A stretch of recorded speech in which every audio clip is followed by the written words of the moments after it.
Salut à toutes et à tous, ravi de vous retrouver pour une nouvelle interview avec à mes côtés Benjamin Vorin. Il est ingénieur, il travaille dans l'agroalimentaire et son truc c'est le développement durable. On va en apprendre un petit peu plus. Salut Benjamin. Hello. Alors déjà pour toi, le développement durable c'est quoi? Comment est-ce qu'on peut le définir? Parce que c'est quand même un terme très vaste.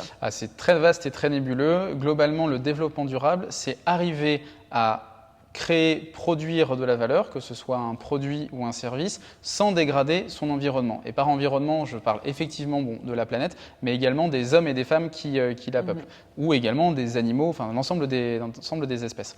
L'objectif aujourd'hui, pour une entreprise ou même pour un particulier, c'est d'arriver à vivre, à produire, à croître, tout en respectant justement son environnement, en essayant de participer le moins possible au dérèglement climatique. Alors toi, tu es au contact du monde de l'entreprise, des PME, TPE comme des grands groupes. Et là, est-ce que tu aurais deux, trois petits trucs justement à communiquer? En fait, comment une entreprise peut simplement réduire son empreinte carbone?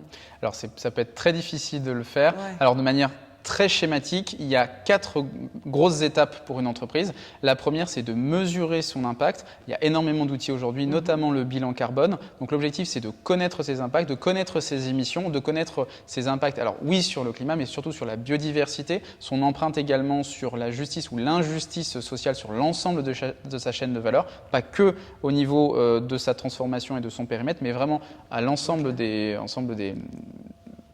ses partenaires, et également jusqu'au consommateur final. Donc ça, c'est la mesure. Ensuite, il y a essayer de réduire ces émissions une fois qu'on les connaît, essayer de compenser, même si ce n'est pas du tout la solution in fine, mais en tout cas, ce qui ne peut pas être réduit, on essaye de les compenser au maximum en évitant de planter des arbres à l'autre bout du monde si possible. Il y a énormément de choses qui peuvent être faites au-delà de ça. Et enfin, c'est la régénération. Alors c'est un très gros mot, mais pour dire essayer d'apporter plus à l'environnement que ce qu'on a pris. Donc c'est essayer justement, au-delà du développement durable, au-delà du fait d'avoir une empreinte qui est la plus basse possible, c'est d'arriver à donner plus pour faire en sorte que les populations plus tard, en tout cas les générations futures, puissent continuer à croître, continuer à prospérer en évitant le plus possible de dégrader leur niveau de vie. Et alors derrière chaque entrepreneur se cache un particulier. C'est quoi les petits trucs qu'on peut apporter, nous tous, à notre échelle au quotidien? Alors le maître mot, c'est la sobriété. L'objectif, c'est d'aller vers 2 tonnes par an par personne d'émissions de gaz à effet de serre. Donc comme ça on veut que rien. Mais aujourd'hui, globalement, un particulier français émet 10 tonnes de carbone par an, ce qui est énorme. L'objectif, c'est d'aller vers une réduction à 2 tonnes par an. 2 tonnes, pourquoi? C'est pour éviter d'aller vers un réchauffement global mondial du réchauffement climatique à plus 2 ou plus 3 degrés d'ici 2040-2050. Voilà.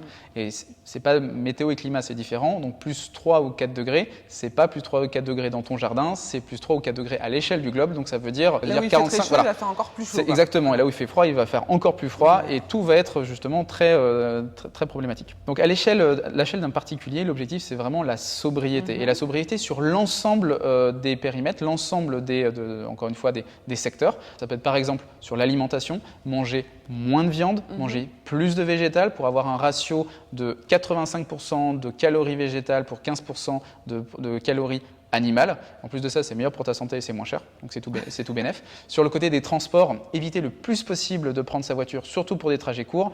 Il y a de plus en plus de modèles qui sont intéressants, il y a de plus en plus de villes justement qui permettent d'utiliser le vélo, la trottinette, même électrique.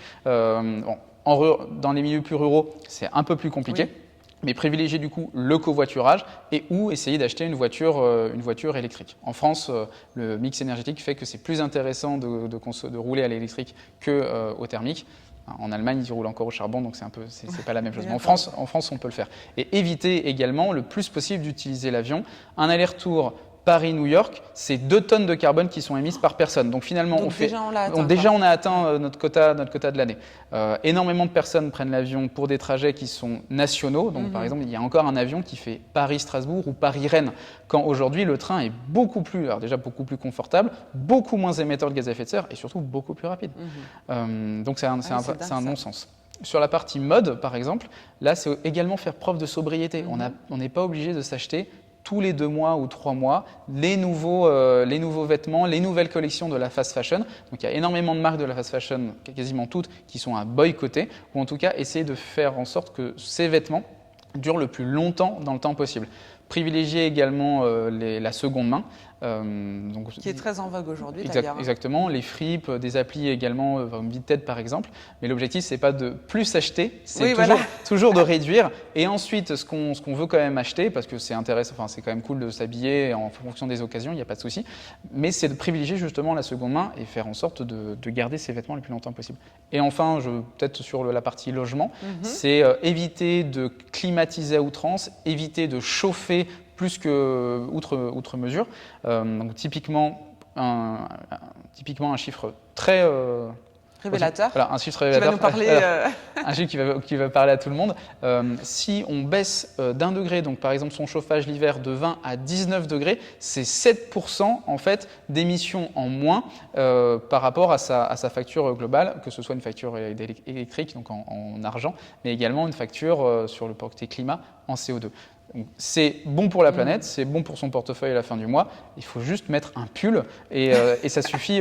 On n'est pas obligé, en cœur de l'hiver, d'être en slip chez soi. Et si c'est un pull seconde main, c'est encore mieux. C'est encore mieux. Là, on est vraiment dans un cercle 100% vertueux. Exactement. Et la meilleure chose à faire en tant qu'acteur individuel, c'est aussi de sensibiliser les personnes qui sont moins sensibles, qui sont réceptives effectivement au dérèglement climatique, qui est une réalité. Et c'est justement de leur donner matière à réfléchir, de leur envoyer par exemple des synthèses du rapport du GIEC, qui est le rapport qui recense aujourd'hui et qui fait foi dans le monde du dérèglement climatique et des problématiques engendrées, qu'elles soient sur le climat, sur la biodiversité, sur les hommes et femmes. Donc sensibiliser, c'est la meilleure chose à faire dans un premier temps. Merci Benjamin. Est-ce qu'il y a encore un petit mot de la fin, un petit truc que tu peux partager avec nous ? Le mot de la fin, ce serait sensibiliser le plus possible les personnes qui sont réfractaires au changement et au changement climatique, qui sont les moins réceptifs possibles à ces problématiques-là, qu'elles soient des problématiques environnementales, mais aussi des problématiques sociales. Finalement, une personne de plus qui est informée et ou formée, c'est une personne en plus justement qui participe justement à la lutte contre ce dérèglement climatique et cette injustice sociale.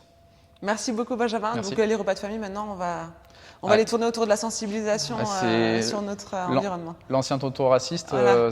Maintenant c'est le tonton climato-sceptique. Maintenant vous avez normalement deux, trois choses à lui dire et à lui répondre au prochain dîner de famille. Merci beaucoup, on pensera à toi au prochain dîner de famille. Merci.